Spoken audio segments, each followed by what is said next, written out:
All right, Rob, let's go back to last night's game. Not the Brooklyn-Milwaukee game, but the stunner, Detroit's upset of Philadelphia. Unbelievable, Rob. Philadelphia has a lot to play for. To lose that game, it was shocking. And bad loss. Bad loss. And I of course, picked Philly, given the points, and they lose. Right. Well, Philly's bench didn't do much. All right, they got outscored. I believe it's 38-9. Actually 38-8. Or maybe it's 39-8, but something like that. And Doc Rivers was asked about it after the game. Here's what he said. Didn't play together tonight at all. That's something we've been doing. So it's just one of those nights, but tough one. The bench unit struggled compared to their bench. Well, they didn't struggle. They didn't get a lot of shots, in their defense. I think during that stretch, it was more James, than them. So, that's just a tough night. All right. A lot of people. Right. That's the reaction of a lot of people, Rob, is that they're taking it like Doc called out James Harden. Because you can't say anything negative about anybody, Chris. You can't. Yeah, the coach can't. When he said it about Ben Simmons. It was the end of the world. Doc stood up there, Chris, week after week, defending the guy. The first time he said anything, it was the end of the world. James Harden didn't have a good night. And he said it. He took all the shots. Okay, they didn't get shots. What did he say, Chris? Did he lie? Did he lie? Not only did he not lie, because Harden was 1 of 6 in the fourth quarter. Harden did pound the rock and go 1-on-1 a lot. And obviously other guys aren't getting involved. Now, Embiid's putting up numbers, but he gets it. It's kind of your turn, my turn. Not as much, some two-man game, but not as much as we were seeing early in their when they teamed up together a few weeks ago. But other guys, Tobias Harris, Maxey, and those guys aren't really getting theirs like they were earlier.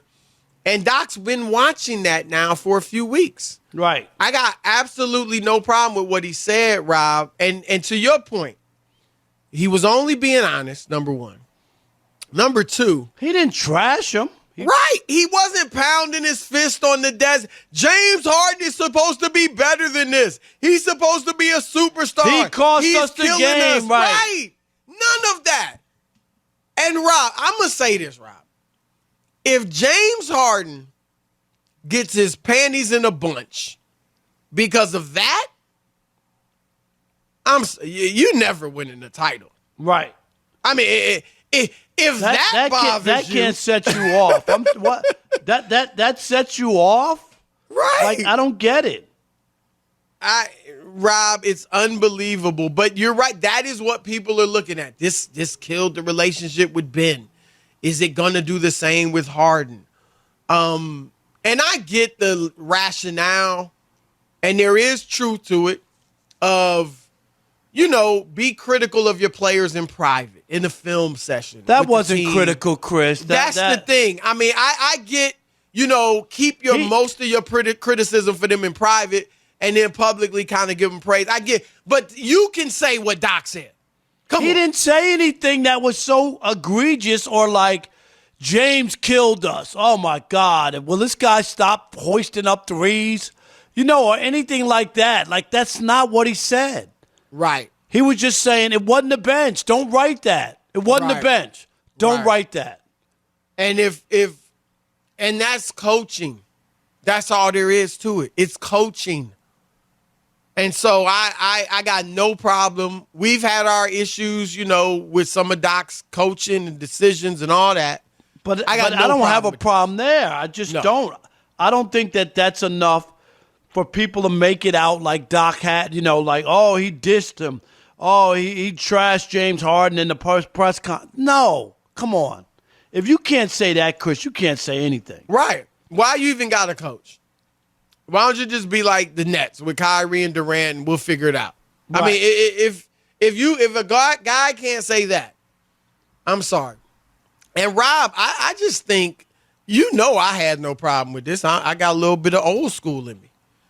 And I honestly, Rob, I felt the same way, and it was harsher, but I felt the same way when Bruce Arians, remember a couple years ago when they won the Super Bowl, he was critical of Brady. Right. He's got to be better. He threw a bad one there. There was there was a bad patch there. Right. Brady didn't play that well. And Brady had no problem with it, apparently. I get it that now, last season there were some issues. But, Rob, from the reports, and it's, I think Rich Orenberger, our colleague here at Fox Sports Radio, I think he's been on the money. I think he's been right in his reporting about the rift between Brady and Arians.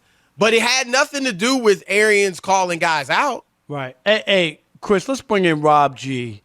He is the young school, new school, and we're the two old gray-haired grizzly. Hey, wait, hold on, Rob. veterans. I got We more grew up with gray men than Chris Broussard. Yes. Let's just be honest. I got Well, more yours gray. is Yeah, natural. my stuff is hanging in there nicely. My brown hair, my natural brown hair, Yeah, all right. Well, whatever. just going back to your Doc Rivers comment. Now, I agree with you guys. I don't think he said anything that was incendiary. It wasn't that big of a deal. No, okay. However, this is what you got to consider.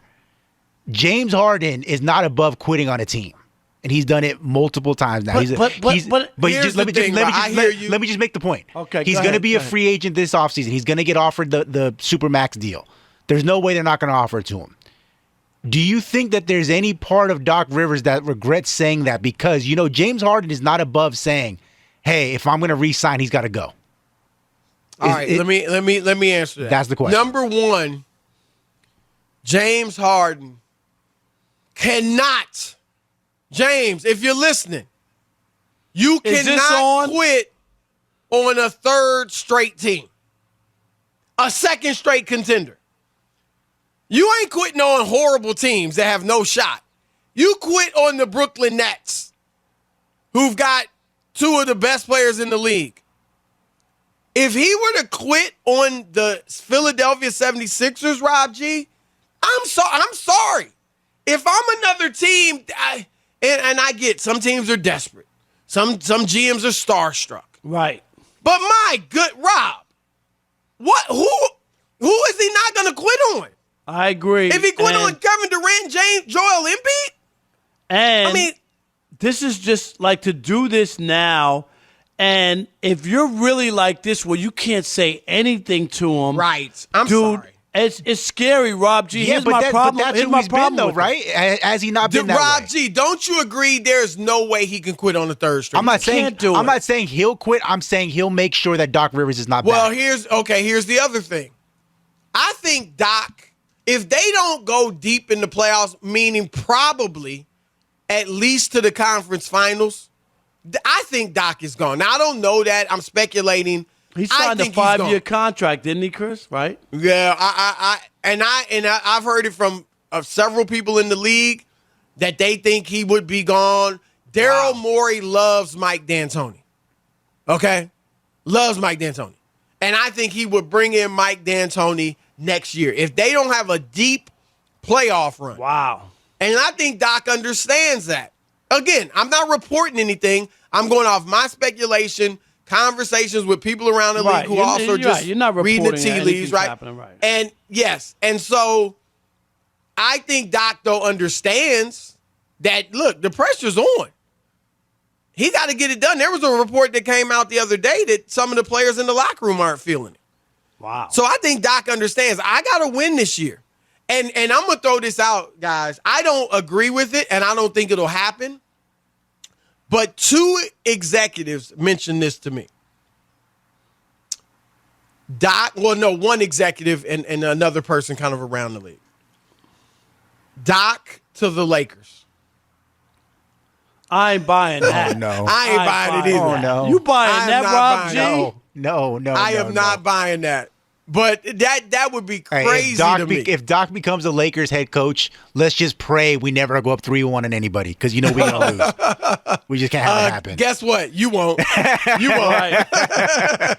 You don't have to worry about that. No, but I can't buy that. But there's some people that think that could happen. But yeah, I think that's the other part of it, Rob G. I hear you. what you're saying makes sense. And if Doc isn't in trouble, Yeah, it's not a Doc Then- issue. It's more of a then- Harden thing. He's just knowing your personnel, knowing how sensitive and prickly he can be, and knowing that James Harden is not above flexing his muscles to get what he wants. I hear you, but that means Doc can't say anything. Right. right. Do you know what I mean? Right. Like, You like can't coach the team. You can't coach. You can't say anything. If you can't say that in a press conference, I don't know you're right, what. Rob. Right? You're right. Well, what can you say? He's just saying to the writers who asked the question about the bench, don't blame the bench. Right.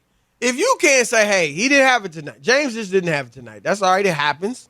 You know, he's off tonight. We'll get it back. Like, you can't say something like that. That's essentially what he was saying. All right.